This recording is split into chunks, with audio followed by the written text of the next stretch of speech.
बहुत गंदी अभद्र भाषा बोली उन्होंने, गंदी लैंग्वेज बोली, गाली दी मुझे।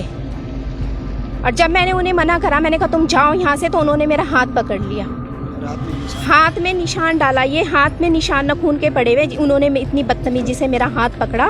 तो इस बात पे मैं चिल्लाई। जी हां दोस्तों, अपने उत्तराखंड का एक ऐसा मामला जो देखते ही देखते पूरे देश की सुर्खियां बन गया। देहरादून के विकासनगर में 2 कश्मीरी युवकों के साथ हुई मारपीट का अब नया खुलासा, चौंकाने वाला खुलासा। जिस दुकानदार पर लगा मारपीट का आरोप, उसकी पत्नी ने खोले पत्ते खोल दिए ऐसे राज खुले तो मामला बेहद चौंकाने वाला निकला। और अब आरोप दुकानदार की पत्नी लगा रही है। तो क्या यही वह वजह है जिससे गुस्साए पति को हाथ उठाने पर मजबूर होना पड़ा या मजबूर कर दिया? पूरी खबर आपको बताने जा रहा हूं, आप वीडियो को अंत तक जरूर देखिएगा। आपसे गुजारिश है दोस्तों। नमस्कार, पहलाग मैं पंकज रौतेला, आप देख रहे हैं अपना उत्तराखंड न्यूज। दोस्तों, उत्तराखंड के देहरादून जिले के विकासनगर के मुख्य बाजार में फेरी लगाने वाले जम्मू कश्मीर के 2 भाइयों के साथ हुई मारपीट, और इस मारपीट में अब नया मोड़ आया है। दुकानदार संजय यादव को पुलिस ने गिरफ्तार कर शुक्रवार को न्यायिक हिरासत में भेज दिया। कोर्ट ने 14 दिन की न्यायिक हिरासत में जेल में है। वहीं दूसरी तरफ अब आरोपी दुकानदार की पत्नी ने विकासनगर कोतवाली में एक तहरीर दी है। कश्मीरी युवकों पर गंभीर आरोप इस तहरीर में लगाए गए। महिला ने दावा किया है दोस्तों कि कश्मीरी युवकों ने उन्हें अभद्र इशारे किए, हाथ पकड़ा, अपनी ओर खींचने की कोशिश की। खबर को अंत तक जरूर देखिएगा, क्योंकि इस मामले में यह यू टर्न है। दोस्तों, क्या है दुकानदार की पत्नी के सनसनीखेज आरोप, वो बताने से पहले आपको बता दूं, शुक्रवार को दुकानदार संजय यादव की पत्नी ने कोतवाली में तहरीर देकर यह बताया कि पति के साथ विकासनगर बाजार में दुकान चलाती हैं और काफी सालों से चल रही है।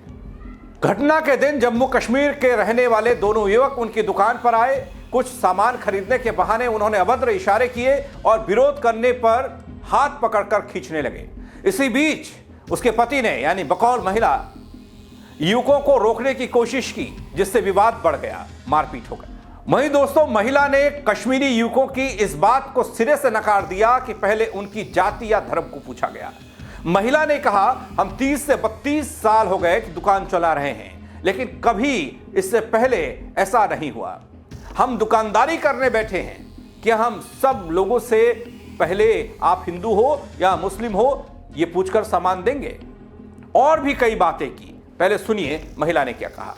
मेरी दुकान पे 2 युवक आए थे। उन्होंने मेरे से नमकीन मांगी, जिसकी उनकी भाषा मैं समझ नहीं पाई। और उन्होंने मतलब तो इस तरह की भाषा का इस्तेमाल किया था, बहुत गंदी अभद्र भाषा बोली उन्होंने, गंदी लैंग्वेज बोली, गाली दी मुझे। और जब मैंने उन्हें मना करा, मैंने कहा तुम जाओ यहाँ से, तो उन्होंने मेरा हाथ पकड़ लिया, हाथ में निशान डाला। ये हाथ में निशान न खून के पड़े हुए, उन्होंने इतनी बदतमीजी से मेरा हाथ पकड़ा। तो इस बात पे मैं चिल्लाई।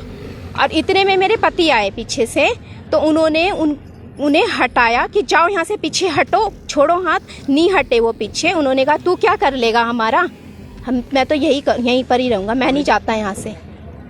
इस तरह की बात वो करी। तब इस बात में हाथ छुड़ाने के चक्कर में उन्होंने जब मेरा देखा, तब उन्होंने उनके साथ में हाथापाई हुई है। कोई ऐसा नहीं कि मतलब ऐसे नहीं है कि आएंगे और लड़ने लग जाएंगे, ऐसा तो कुछ नहीं होता ना। दुकानदार है, आज 30-32 साल से दुकान पे काम कर रहे। कोई ऐसा होता है कि कोई हिंदू मुसलमान पूछ के मतलब सामान देंगे हम?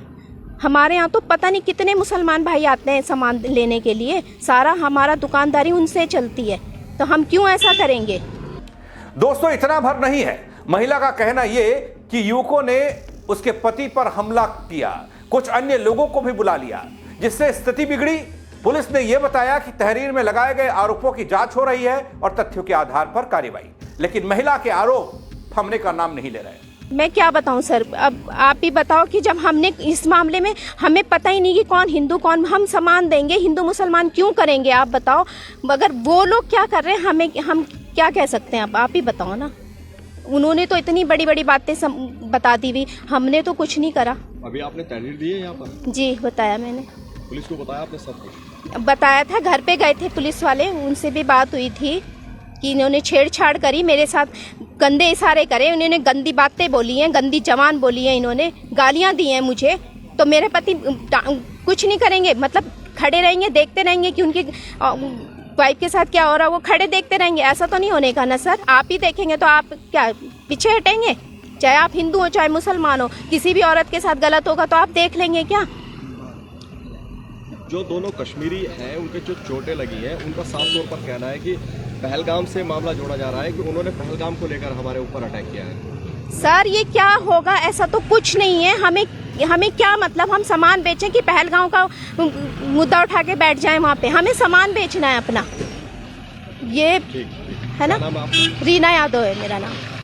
वहीं दोस्तों ये घटना 28 जनवरी को विकासनगर के डाक पत्थर रोड में एक दुकान पर हुई, जब कश्मीरी युवक दानिश और ताबिश नमकीन खरीदने के लिए गए थे। आपको बता दो पीड़ितों का पक्ष क्या है, उससे पहले देखिए प्रदेश के मुख्यमंत्री पुष्कर सिंह धामी ने इस पूरे मामले पर क्या कहा है। कानून व्यवस्था को बनाए रखना ये हमारी सर्वोच्च प्राथमिकता है और उत्तराखंड के अंदर कोई भी कहीं से भी कोई तीर्थयात्री आए, श्रद्धालु आए, किसी अन्य काम से आए, व्यापार के काम से आए, उसकी सुरक्षा हमारी सर्वोच्च प्राथमिकता में रहती है। और एक प्रकरण आया था और उसमें मुझे वहाँ के मुख्यमंत्री जी से भी मेरी बात हुई थी और उससे पहले ही हमारी पुलिस उस पर पूरी कार्रवाई कर चुकी थी। जो भी जिन्होंने भी ये मारपीट की थी उनके साथ पुलिस ने सभी कानूनी कार्रवाई पूरी कर ली थी और उनको सबको बता भी दिया गया था। सर एक पॉलिटिकल सवाल। दोस्तों ये मामला पूरे देश में आग की तरफ फैला। इससे पहले एंजल चकमा पर हुआ जानलेवा हमला और अब कश्मीरी युवकों की पिटाई। इधर पीड़ित दानिश ने पुलिस को दी तहरीर में बताया उनके पिता हिमाचल प्रदेश के पोटा साहिब में किराए में रहते हैं, फेरी लगाते हैं। दोनों भाई छुट्टियों में पिता की मदद के लिए आए थे और शॉल सूट बेच रहे थे। दोस्तों कश्मीरी युवकों ने आरोप लगाया कि दुकानदार ने पहले उनका नाम और पता पूछा, कश्मीरी होने पर जाति सूचक गालियां दी। विरोध करने पर दुकानदार और दो अज्ञात व्यक्तियों ने लाठी डंडों से हमला किया। दोनों भाइयों को गंभीर चोटें आई, जिसमें छोटे भाई को सिर पर गंभीर चोट आई और हाथ फ्रैक्चर हुआ।